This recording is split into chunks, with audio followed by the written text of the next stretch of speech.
محبت ہے یا معرفت بھی ہے؟ کہنے لگا یا علی اگر محبت ہے تو معرفت تو ہے نا. علی فرماتے ابھی امتحان لے لیتے ہیں. اللہ سے کیا کرتا ہے؟ یا علی اللہ سے بھی محبت کرتا ہے. فرمایا مجھ سے بھی محبت کرتا ہے, اللہ سے بھی محبت کرتا ہے. ہاں یا علی آپ سے محبت کرتا ہوں, اللہ سے محبت کرتا ہوں. علی فرماتے پھر میں امام ہو کے کہہ رہا ہوں دونوں میں سے ایک محبت رکھ. دونوں میں سے ایک محبت رکھ. کون سی رکھتا ہے؟ ایک کا انتخاب کر. خاموش بت بن گیا علی کے ساتھ. اگر کہوں کہ اللہ کو نکالو تو کہیں علی سزا نہ دے دے, اگر کہوں علی کو نکالوں تو کہیں وہ سزا نہ دے دے. سوچ پڑا تھا, چپ ہوا. امیر المومنین نے فرمایا جا اٹھ, جواب ڈھونڈ, جب جواب ملے تو میری بارگاہ میں آنا. کتاب کہتی ہے بستی سے چلا گیا, صحرا میں نکل گیا, صحرا میں گھومتا رہا اس جواب کو ڈھونڈتے. ایک ریت کے ٹیلے میں بیٹھا تھا, یہ قریب سے ایک تاجر کا گزر جس کے ہاتھ میں کچھ کھجور تھی اور وہ لے کے جا رہا تھا. آواز دے کے بندہ خدا کہاں سے آیا ہے؟ کہنے لگا کھجوریں بیچنے کے لیے جا رہا ہوں. تو یہاں صحرا میں کیوں بیٹھا ہے؟ کہنے لگا ایک سوال کے جواب میں. کون سا سوال؟ کہنے لگا علی کے پاس گیا تھا, علی نے کہا اللہ اور میری محبت میں سے ایک محبت رکھ. سوچ رہا ہوں اللہ کی نکال لوں یا علی کی نکال لوں. اس نے کہا اچھا تو تیرے پاس ہی علی نے بھیجا ہے. کہنے لگا وہ سمجھا نہیں. کہنے لگا نام ہے میرا میسم تمار. بولو جو علی کے موقع میں تھے, نام ہے میرا میسم تمار. کھجوریں بیچنا میرا کاروبار ہے, میں کھجوروں کی خرید و فروخت کر رہا ہوں. کل میں نکل رہا تھا کھجوریں بیچنے کے لیے, تو مولا علی بازار سے مل گئے. مولا فرمایا میسم کہاں جا رہا ہے؟ مولا ایک شہر میں کھجوریں بیچنے جا رہا ہوں. فرمایا اس شہر میں نہ جانا, ایک دوسرے شہر میں جا, اس صحرا سے گزرنا, وہاں ایک بے چین انسان نظر آئے گا, وہ تم سے کوئی سوال پوچھے گا. اور علی نے یہ کہہ کے کہا تھا میسم اپنی کھجوروں میں سے ایک کھجور اسے کھلا دینا تاکہ اسے معرفت ہو جائے. اس نے کہا اچھا تیری کھجوروں میں اتنی معرفت کہاں سے آ گئی؟ میسم تمار دے گا معرفت ہے تو علی میری دکان پہ آتا, معرفت ہے تو علی میری دکان پہ آتا. اتنا کہنا تھا میسم کی کھجوروں میں سے ایک کھجور اٹھائی, اپنی زبان پہ رکھی اور آنکھیں بند کر کے کھولی, دوڑا کوفے کی طرف. علی کے قدموں میں گر کے کہا یا علی جواب مل گیا. فرمایا کس کی نکال کے آیا ہے؟ کہنے لگا دونوں کی محبت ایک ہی تو ہے. اللہ کی محبت نہیں تیری محبت ہے, تیری محبت ہے اللہ کی محبت. واہ واہ واہ, نعرے حیدری. محبت نہیں چاہیے, امام معرفت کا تقاضا کرتے ہیں. معرفت چاہیے حجت کو. معرفت کا معیار ایک اور سن لینا, جتنی محبت سے سنا ایک اور معیار سن لینا. امام صادق کے پاس ایک شخص نے کہا مولا آپ کی معرفت اختیار کرنا چاہتا ہوں. اللہ صلی اللہ علیہ وسلم بوڑھا تھا, ضعیف تھا. مولا آپ کی معرفت کرنا چاہتا ہوں. امام نے صاحب نے کہا اٹھاؤ اسے دریا میں پھینک دو. صحابہ نے فوراً امام کا حکم تھا, اٹھایا دریا میں پھینکا. امام صحابہ کے ساتھ کھڑے, جو ہی دریا میں پھینکا گرتا ہوا ڈوبتا ہوا پکار بچاؤ بچاؤ بچاؤ. امام نے صحابہ کا ہاتھ پکڑو, ساحل پہ لے کے ہاتھ پکڑا, کنارے پہ آنکھیں کھلی. امام نے کہا پھر دریا میں پھینکا, پھر دریا میں پھینکا. معرفت سنانے لگا ہوں. دوبارہ دریا میں پھینکا, پھر پکار رہا لوگوں کو بچاؤ مجھے بچاؤ, کیوں پھینک رہے ہو مجھے. تیسری بار کسی بندے کو نہیں, صرف آنکھیں بند کی تھی, کسی کو نہیں بلا رہا تھا. امام نے اپنا ہاتھ بڑھایا, ہاتھ بڑھا کے امام نے باہر نکالا. معرفت سنانے لگا ہوں, بڑی سنجیدگی سے سننا. جو ہی کنارے پہ آئے امام نے کہا اب بتا آئی معرفت؟ کہنے لگا ہاں مولا. مولا فرمایا کیا سیکھا تم نے اس سے؟ اس نے کہا مولا جب پہلی بار گرا تھا تو جتنے نظر آ رہے تھے انہیں پکار رہا تھا. دوسری بار گرا تو پھر ان سب کو پکار رہا تھا. جب تیسری بار دیکھا کہ ان میں سے کوئی مدد نہیں کرتا, زبان سے نہیں دل سے آپ کو پکارا.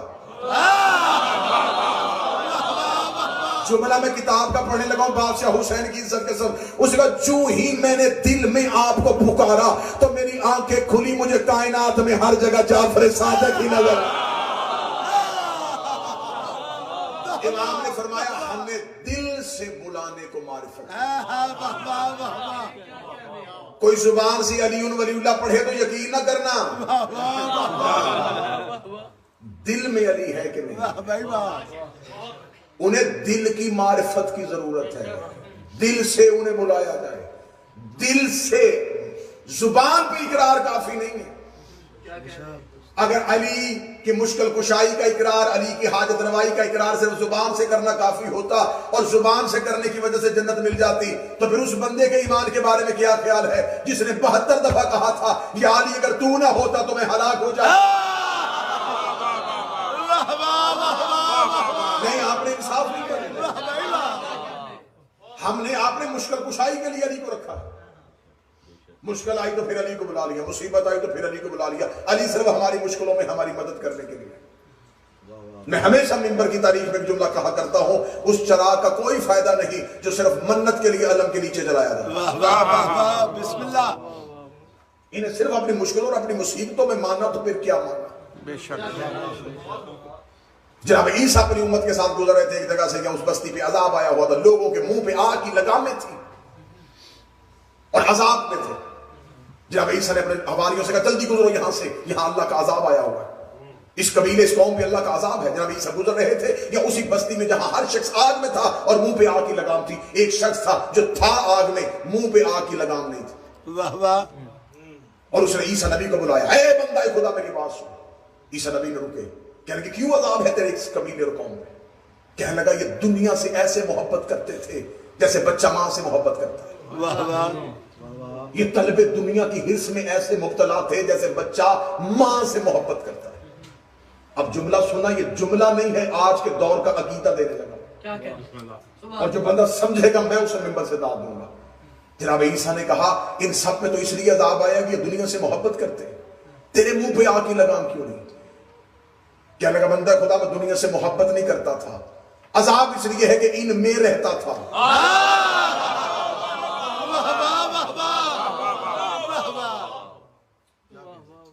کسی ایسی محفل میں جانے سے پہلے سوچ لینا جہاں علی کے دشمن بیٹھے ہوں۔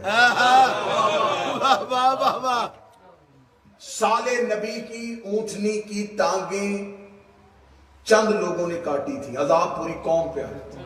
بے شک۔ کس وجہ سے آیا تھا کہ انہوں نے خاموشی اختیار کی تھی۔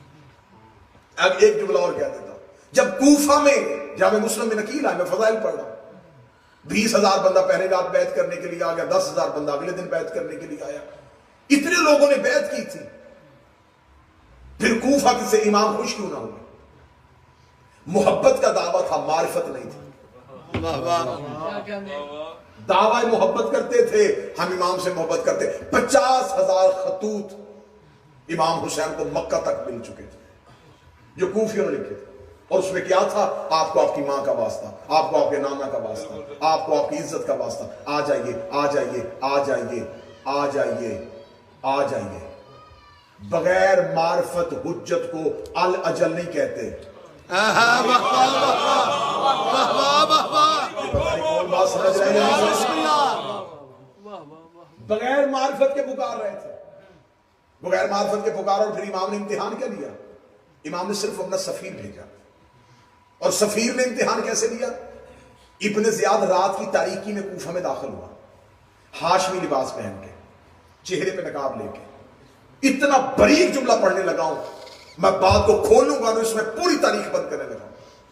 ابن زیاد رات کی تاریکی میں ہاشمی لباس پہن کے، جو ہاشمی پہنتے تھے، سیاہ امامہ سیاہ عبا پہن کے کوفہ میں داخل ہوا، چہرے پہ نقاب لے کے۔ وہ جو محبت کا دعویٰ کرتے تھے نا، وہ ابن زیاد کے گھوڑے کی رکابوں کو چوم رہے تھے اور سمجھ رہے تھے کہ حسین آ گئے، فرزند رسول آ گئے، فرزند رسول آ گئے، فرزند رسول آ گئے۔ پورا کوفہ امڑ آیا، لوگ چھتوں پہ چڑھ گئے، حسین آ گئے، حسین آ گئے، حسین آ گئے، حسین آ گئے۔ جملہ دینے لگا ہوں اور میرا پورا اشرا توڑ دو، اس جملے کا قد پھر بھی بڑا ہے۔ حجت کی معرفت نہ ہو، بغیر معرفت کے لوگ ابن زیاد کو بھی امام سمجھ لیتے ہیں۔ اللہ تعالیٰ کہاں بیٹھی ہے میری کام؟ معرفت نہ ہو، اس لیے امام اپنے آنے سے پہلے کئی ابن زیاد بھیجتا ہے. واہ واہ واہ واہ. وہ یہ نہیں ہوتا کہ امام کے حق میں غصب ہو رہا ہے، امام امت کا امتحان لے رہا ہے. سارا کوفہ ابن زیاد کو امام سمجھ رہا تھا. کیوں؟ معرفت نہیں تھی. چند تھے جنہوں نے نہیں سمجھا. پہلے کا نام لینے لگا یحییٰ ابن زید، کھجور پہ کھڑا ہوا تھا، علی کا نوکر ہے، سفین میں علی کے ساتھ. اس نے کھجور میں سے یوں دیکھو، نیچے آ کے کہنے لگا حسین نہیں ہے.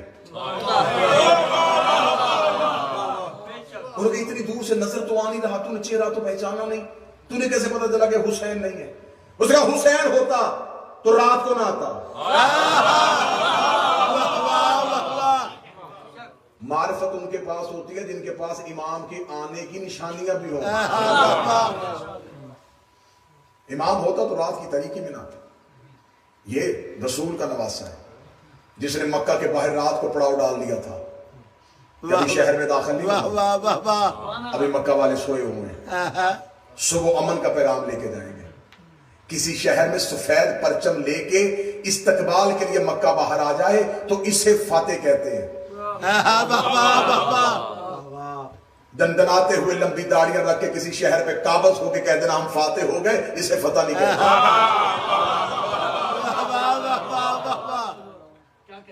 جگیروں پہ قبضہ کرنا فتوحات میں نہیں ہوتا، دلوں پہ حکمرانی کرنا فتوحات میں.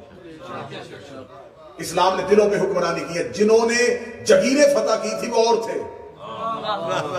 یہی وجہ ہے کہ آج تک اسلام بدنام ہے. یہی وجہ ہے کہ آج تک اسلام کو ہر جگہ پہ دہشت گرد دہشت گرد دہشت گرد کہا جاتا ہے. اس لیے جب وہ ہسٹری پڑھتے ہیں وہ کہتے ہیں یہ ہے تمہاری تاریخ، تم نے شہر ویران کیے، تم نے آبادیوں کے جگر چیرے، تم نے شہروں پہ قبضہ کرنے کی خاطر لوگوں کے خون کی ندیاں بہائی ہیں.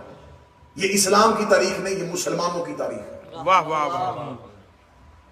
جس نے سب سے زیادہ ظلم کیا اسے سیف اللہ کہہ دیا. صرف بے شمار نہ کہا کریں، وہ باتیں سمجھے. نفرت شخصیات کے ساتھ نہیں، نفرت کردار کے ساتھ ہیں، اور وہ کردار مر نہیں گئے، آج بھی ہیں. یہ کوئی شیعت نہیں ہے جو قبروں میں ہوں پہ بے شمار کہو، جو زندوں پہ ہوں کو جھک کے سلام کرو. ان لوگوں پہ نفرت کرنا آسان ہوتا ہے جو قبروں پہ ہوتے ہیں، ان سے نفرت کرنا مشکل ہوتا ہے جو زندہ ہوتے ہیں. آج بھی وہ کردار زمانے میں زندہ ہے. یہ سیف اللہ، یہ صرف علی کی دشمنی میں لقب چرایا، کسی اور کو دے دیا. سیف اللہ ایک جملے میں بات اڑا دینے لگا. یہ کیسی اللہ کی تلوار تھی جو پہلے کافروں کے ہاتھ میں تھی.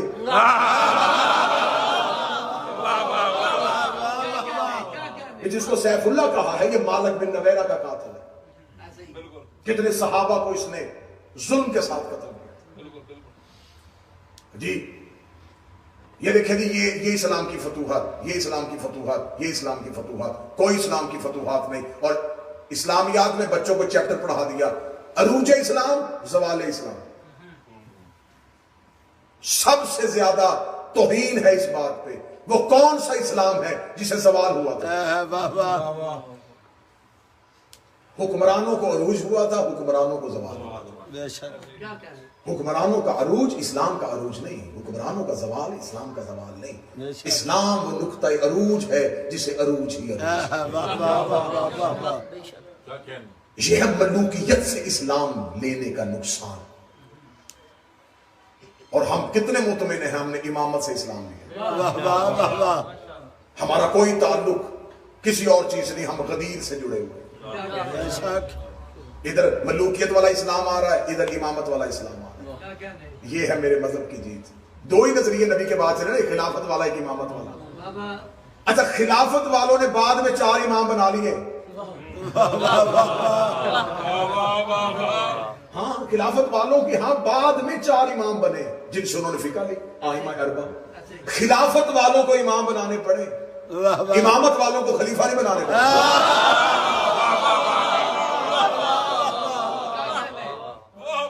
میں نے رات بھی لندن میں، کیونکہ وہاں پہ مجلسیں ہو رہی ہیں امامت و ملوکیت اور ہسٹری کے موضوع پہ، وہاں بھی میں نے یہ جملہ کہا تھا. آج جو بندہ اٹھ سے کہتا جی دیکھیں جی ہم کہتے ہیں کہ علی کے ان کے ساتھ تعلقات اچھے تھے، ہم کہتے ہیں کہ نہیں اچھے تھے.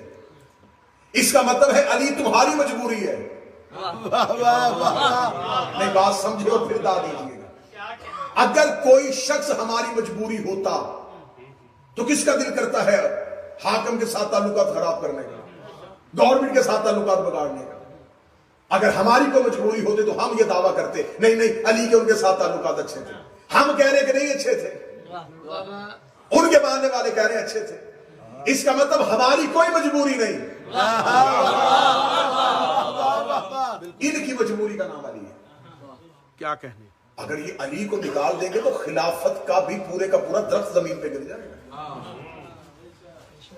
اگر درمیان میں سے علی نکال دیں گے, کیونکہ ایک ہی تو عادل خلیفہ ہے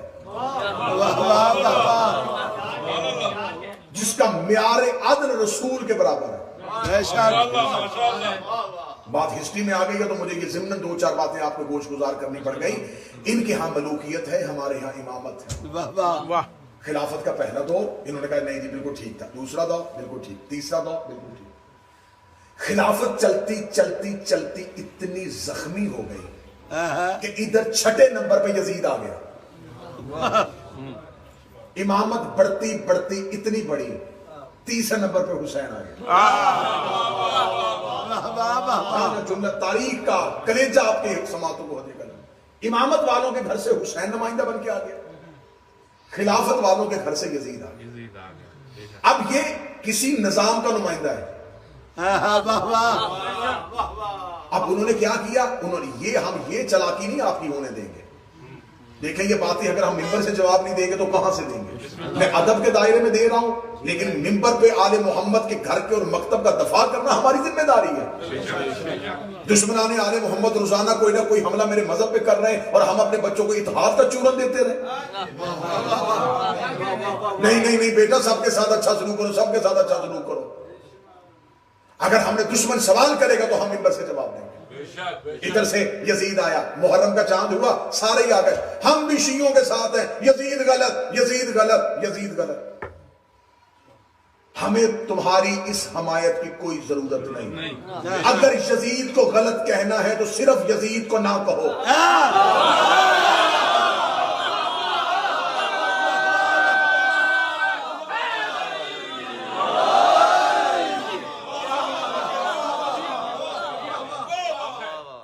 یزید خود ہی تخت پہ چڑھ کے بیٹھ گیا.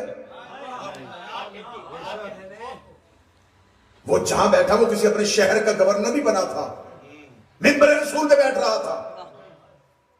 اس میں اتنی جرت کہاں سے آئی کہ وہ نبی کے ممبر پہ بیٹھ گیا. اس کا مطلب اس سے پہلے کوئی اور بیٹھا تھا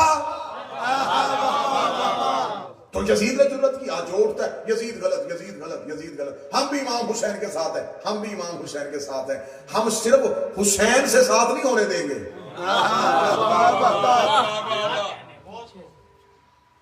کسی بستی میں چوری ہو گئی, انہوں نے کہا بستی میں اسی کو چور ہے, بستی کا چور نکالو. انہوں نے کہا اگر بستی میں چور ہے تو پھر قسم لے لیتے ہیں. 4 بندوں نے چادر میں قرآن اٹھایا, اس نے کہا سارا گاؤں نیچے سے گزرو, جو جھوٹا ہوگا مر جائے گا. سارا گاؤں گزر گیا, کوئی بھی نہیں مرا. صبح انہوں نے کہا اس کا مطلب چور بستی میں نہیں. بعد میں پتا چلا جنہوں نے چادر پکڑی تھی وہ چاروں چور.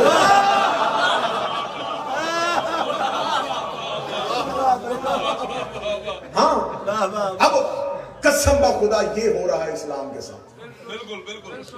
یزید غلط یزید غلط یزید غلط یزید غلط. کیوں بھائی, علی کا دور آیا تم چپ رہے, حسن کا دور آیا تم چپ رہے.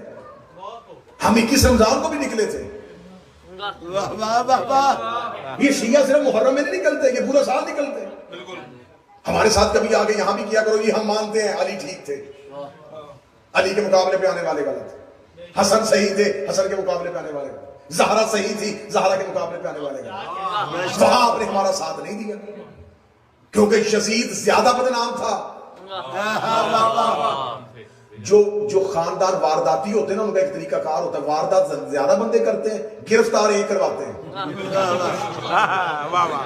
میں کلچر پڑھ رہا ہوں. آپ سارے برٹش قوم تو نہیں ہے نا جی, پاکستان سے آپ سارے پاکستان کی روایتوں سے واقف ہے. ایک بندہ پیش کرواؤ, یہ پیش ہو کے ساری غلطی اپنے سر پہ لے لے, اور باقی تو بچاؤ. بالکل اسلام میں یہی ہوا. انہوں نے سارا الزام یزید پہ لگا کے یزید غلط. باقی ہم مانتے یزید غلط, حسین صحیح. ہم صرف حسین صحیح نہیں کہنے دیں گے, اگر کہنا ہے تو حسین کے نظام کو صحیح کہو، اگر غلط کہنا ہے تو صرف یزید کو نہیں، پورے نظام کو غلط کہو۔ یزید بھی کسی سسٹم کے تحت آیا تھا، کون سا ایسا سسٹم تھا جس نے اسے خلافت پہ بٹھا دیا؟ آپ آج کہہ رہے نہیں، ہم کہتے ہیں یزید غلط ہے۔ میں آخری جملے کہوں گا، بات کہیں اور چل پڑی، بات معرفت پہ ہو رہی تھی اور تاریخ میں چلے گئے، پھر انشاءاللہ کل کو گفتگو یہاں سے متصل کریں گے۔ کوئی بندہ علی ولی اللہ پڑھنے کے علاوہ، جو علی ولی اللہ پڑھتا ہے صرف اسے حق حاصل ہے کہ وہ یزید کو مرد آباد کرے۔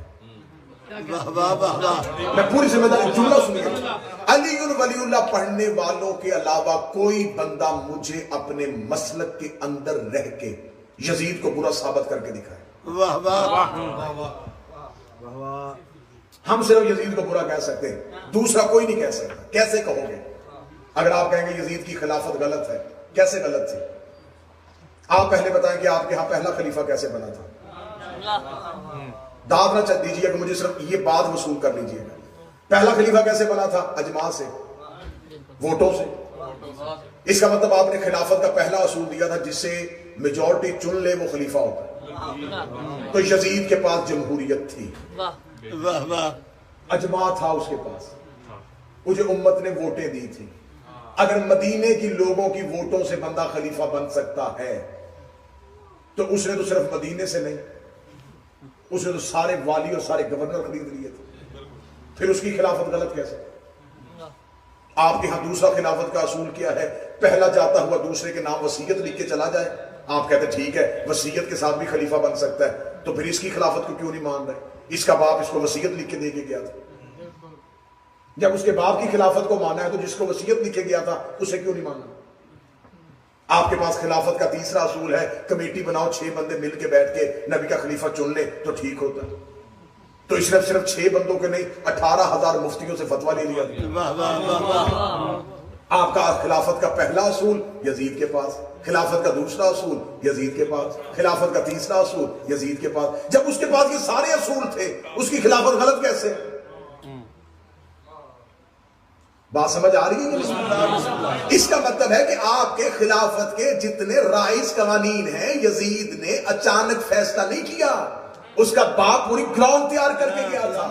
اسے پتا تھا کہ خلیفہ ایسے بنتا ہے، اس نے اپنے بیٹے کے لیے سارے رستے معین کر دیے تھے کہ کوئی بھی اٹھ کے تیری خلافت میں انگلی نہ اٹھا سکے، میں سارے کے سارے قوانین تیری خلافت میں رکھ دوں گا۔ اس کا مطلب اس کے پاس سارے خلافت کے قوانین تھے۔ آج جو مولوی اٹھتا ہے وہ اٹھ کے ہم شیعوں کو خوش کرنے کے لیے کہہ دیتا ہے، ہم بھی کہتے ہیں حسین صحیح تھا یزید غلط تھا، حسین صحیح تھا یزید غلط تھا، حسین صحیح تھا یزید غلط تھا۔ وہ اور مولوی ہوں گے جو تیرے ساتھ تنخواہیں لیتے ہیں، وہ اور مولوی ہوں گے جن کا کھانا شوربہ تیرے ساتھ ہے۔ اگر یزید کو غلط کہنا ہے پھر باپ کا بیٹا پڑھ، پھر صرف یہ نہ کہے کہ حسین صحیح تھا، پھر کہے حسین صحیح تھا، اجماع غلط تھا، حسین صحیح تھا، وصیت غلط تھی، حسین صحیح تھا، کمیٹی غلط تھی، پھر بعد میں کہے غدیر صحیح تھا، سقیفہ۔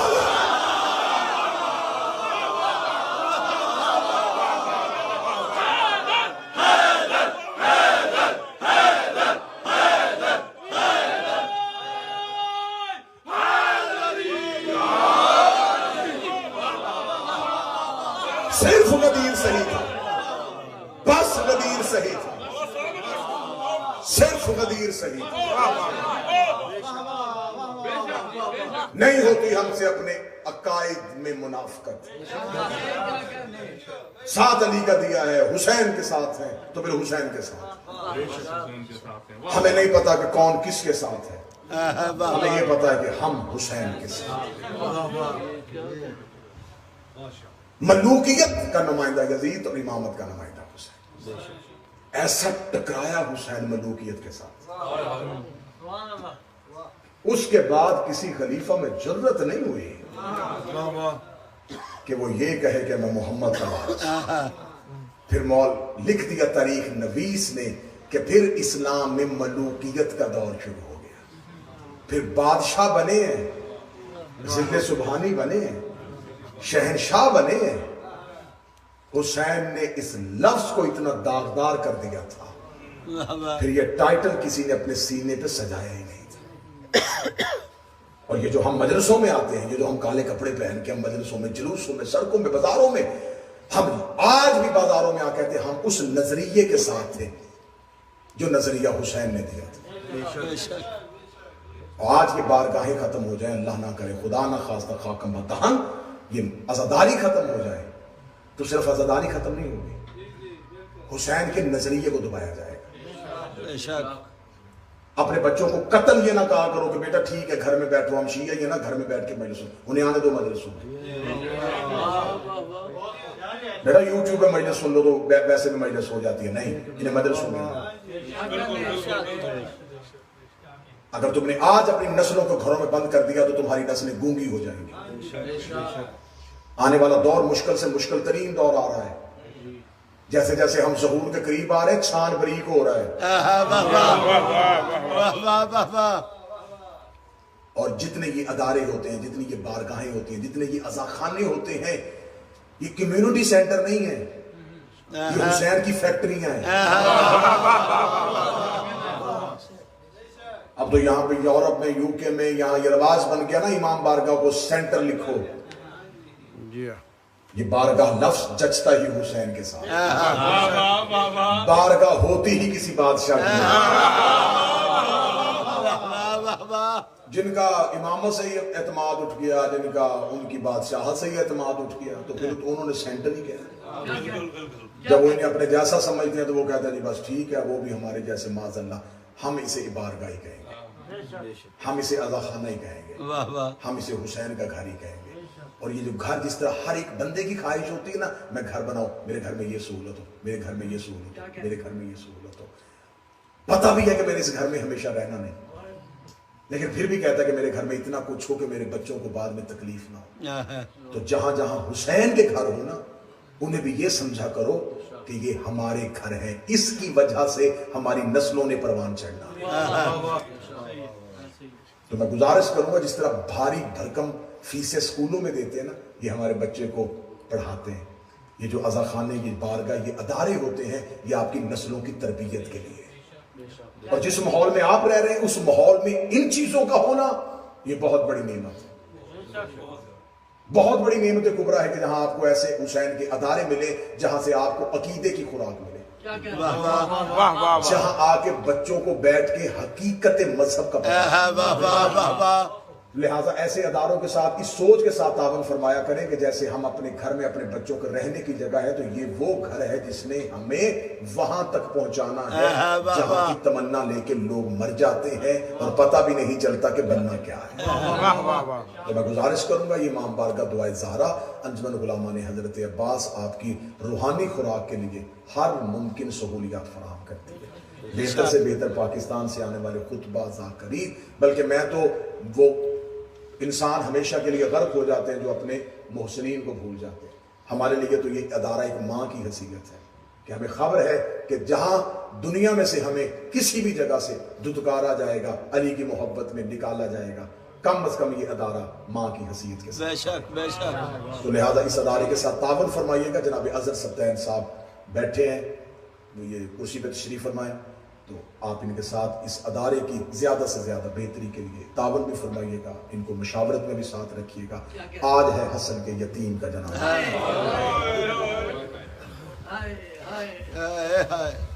آج ہے ایک بیوہ ماں کی حسرت کا جنازہ. میں منت کر کے کہوں گا، آپ ایک ایسے ماحول میں رہتے ہیں جہاں جیسے جیسے دور جدید ہو رہا ہے ویسے ویسے مذہب کو جدید کیا جا رہا ہے. کبھی بھول کے بھی قاسم کی مہندی کا انکار نہ کریں.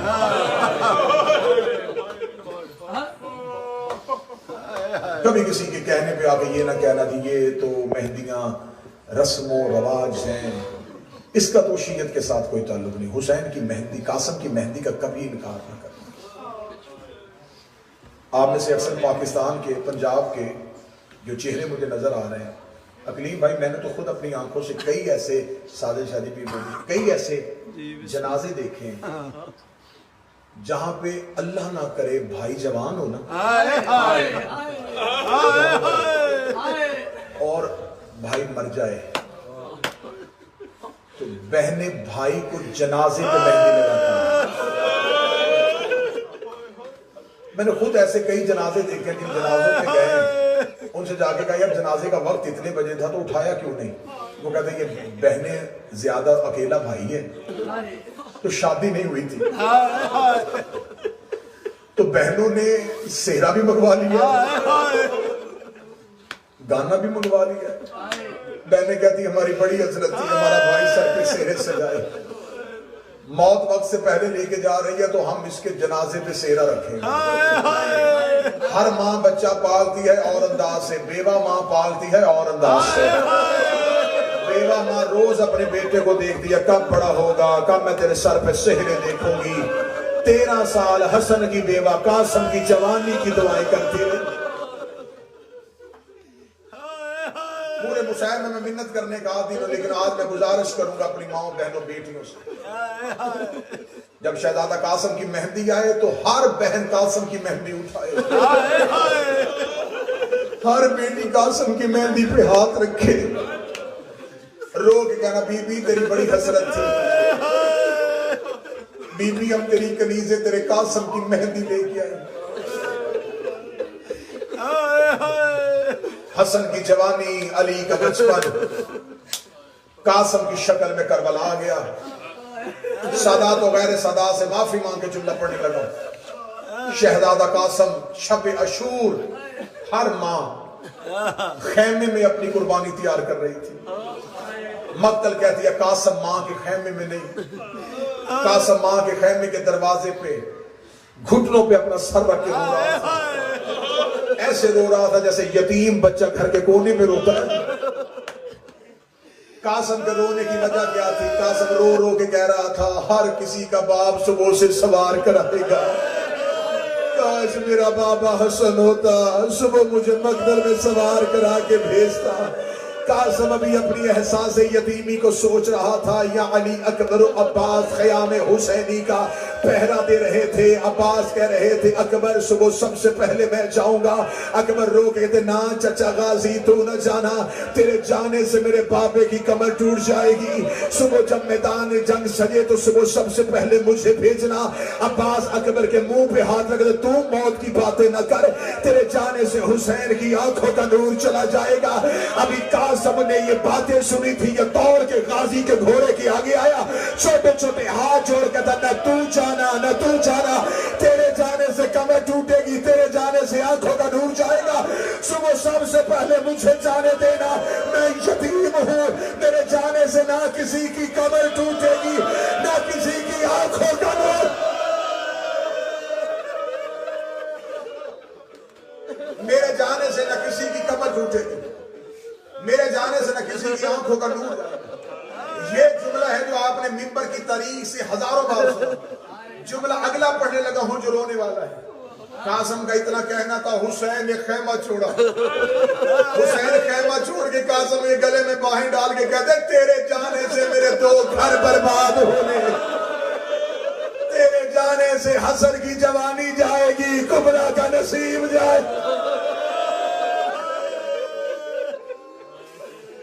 قاسم تیرے جانے سے میرے 2 گھر برباد ہوئے.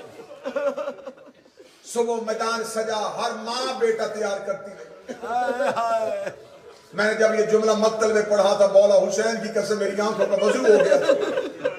ہر ایک بچے کی ماں نے اجازت لے کے دی ہے, یا خود شہید نے اجازت لی ہے, کسی نے ہاتھ باندھ کے اجازت لی, کسی نے رو کے اجازت لی. صرف میں جناب قاسم کا مولا حسین سے اجازت لینا پڑھوں تو گھروں تک روئے. مقتل کی ذمہ داری ہے مجھے اس بارگاہ کی عزت کی قسم ہے, قاسم مولا نے اجازت کیسے لی ہے؟ حسین کے پاؤں پہ سر رکھ دیا, رو کے کہتا میرے پاس سفارش کوئی نہیں ہے, میرا بابا دنیا میں کوئی نہیں ہے, مجھے یتیم سمجھ کے نظر انداز میں.